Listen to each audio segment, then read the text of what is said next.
Probablemente conozcas el juego del calamar, ¿no? Pues por eso entraste a este video, ¿no? Pero ¿sabías que este lugar realmente existió? Aunque, a diferencia de la serie, no era tan colorido como lo muestra en Netflix. La pregunta es, ¿cómo un lugar que se había creado para resguardar a los más desamparados pasó a convertirse en un infierno en la tierra como lo asegura Kang Sing-Hoo, o un mundo sin libertad como lo dice Lee Cha-sing? Bienvenido a este video, donde te llevaré a conocer la historia detrás de los verdaderos juegos del calamar y las atrocidades que allí se cometieron.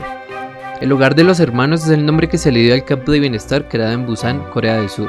Funcionó desde 1970 a 1980, aunque pronto fue conocido como el Hogar de los Abusos a los Derechos Humanos en Corea del Sur, o también llamado el Auschwitz de Corea por varios medios de comunicación. Principalmente alojaba a los huérfanos más desamparados, ya que se los consideraba como una mancha a la reputación nacional. La junta militar empezó a limpiar las calles de aquellos vistos como símbolos de pobreza o desorden en las calles de Seúl y Busan, elegidos para un servicio de bienestar social, pero ellos no sabían lo que les esperaba en estos centros del estado. Equipos salían a las calles conocidos como patrullas de vagabundos al menos una vez al mes, deteniendo a todo aquel que consideraban un desamparado social, llevándose incluso a niños sin el consentimiento de sus padres, todos ellos llevados a 36 diferentes centros de detención, que entre ellos el más grande de todos era Brothers Home. Una vez llegaban a este complejo realmente no sabían lo que les iba a ocurrir. Eran organizados en grupos y a algunos de ellos se les obligaba a vestir una sudadera como esta. ¿Te recuerda algo? Era un lugar no muy agradable, la energía era pesada y aún peor era lo que estaba a punto de pasar. También eran sometidos a un cambio de look, o al menos esto era lo que les prometían. Pasaban los días y se les daba una alimentación realmente precaria, junto con formaciones de horas, en las que también habían niños. Los dormitorios eran espacios muy reducidos. Este escenario se me hace conocido. En su rostro se puede ver que la situación no era realmente buena. Eran sometidos a trabajos forzosos durante años, en donde no recibían remuneración alguna, adoctrinados y obligados a realizar todo tipo de labores y aguantar todo tipo de abusos físicos, psicológicos y sexuales, como algunos aseguran. Pero para que entiendas mucho mejor esto, quiero que ellos mismos te lo cuenten. Testimonios.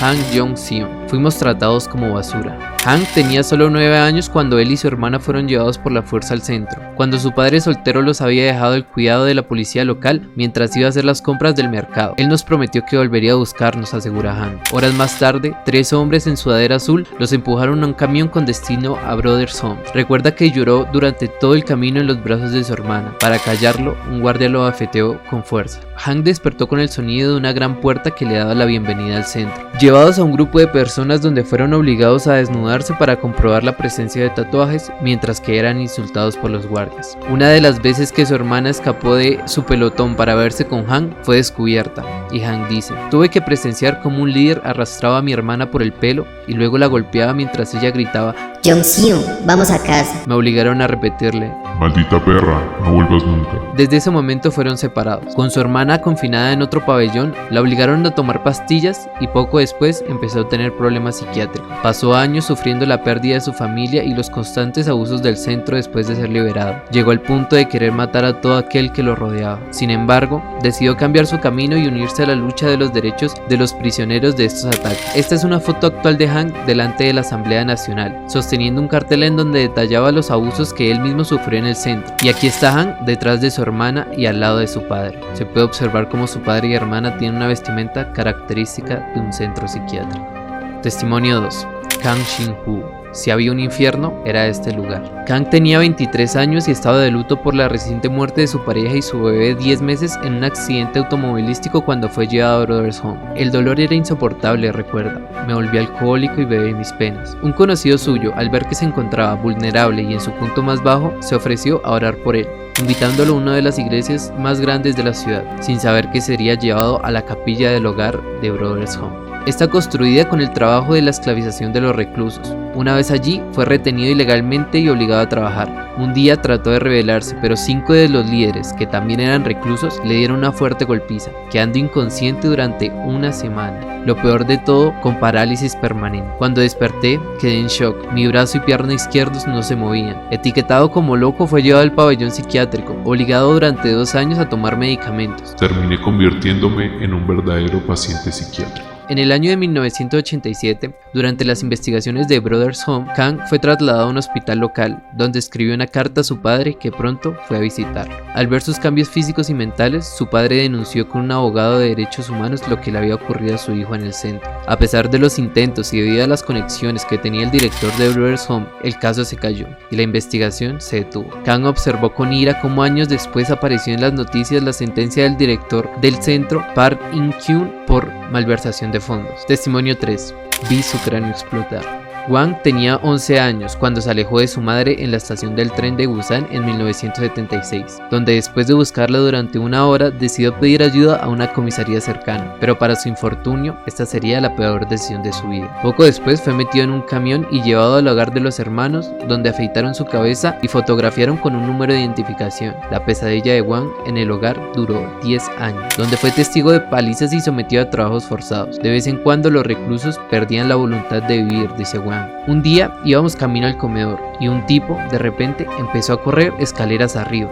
Subió al edificio y allí saltó y aterrizó de cabeza justo enfrente del pelotón de niños, dice con los ojos llenos de lágrimas. La verdad, no sabía que el sonido de la cabeza de una persona explotando podía producir un estruendo tan fuerte.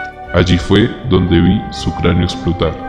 A pesar de todo esto, Brothers se presentaba ante el público como un refugio compasivo con valores cristianos, pero esto era solo una excusa para poder abusar en nombre de Dios de todos los reclusos. Si los reclusos se movían o hablaban durante las formaciones, eran golpeados con un bate de madera. Hwang tiene ahora 56 años y asegura que allí no habían derechos humanos. Solo querían mantenernos retenidos ya que el Estado les estaba dando dinero por persona y también ganaban con los trabajos forzosos. Nos mantuvieron para su conveniencia, nos usaron. En su entrevista hizo la siguiente petición: le insto al pastor Lim, por favor, le insto a que se disculpe sinceramente con nosotros, los niños de Brothers Home.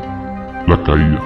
En diciembre de 1986, Kim Jong-won, en ese entonces el alcalde del distrito de Ulsan, emprendió una investigación al escuchar rumores de un cazador local con un grupo de trabajadores realizando explotación forestal en una montaña cercana. Todo esto mientras eran atacados por guardias armados con garrotes. Kim descubrió que este taller estaba bajo el mandato de Park In-wen, director de Brothers Home. Kim consideró que Park estaba sometiendo a los reclusos a trabajo forzado, por lo que la investigación se intensificó. En 1987 la investigación concluyó en entrevistas a más de 100 reclusos, guardias y ejecutivos, donde se concluyó que los reclusos del centro, los cuales se encontraban en perfectas condiciones, habían sido transportados y retenidos en el centro, sometidos a trabajos no remunerados. Se encontró también un depósito de 2.000 millones de yuanes, que hoy en día serían 10.6 millones de dólares, esto en la oficina del director. Tras esto se han realizado varias investigaciones independientes, terminando con el cierre total del centro y evidenciando la influencia del director. La sentencia fue de tan solo 2 años y medio de prisión por malversación de fondos y corrupción. Nunca sabremos la cantidad de violaciones a los derechos humanos que ocurrieron en este centro, y la similitud de este caso con la serie original de Netflix es innegable y evidente.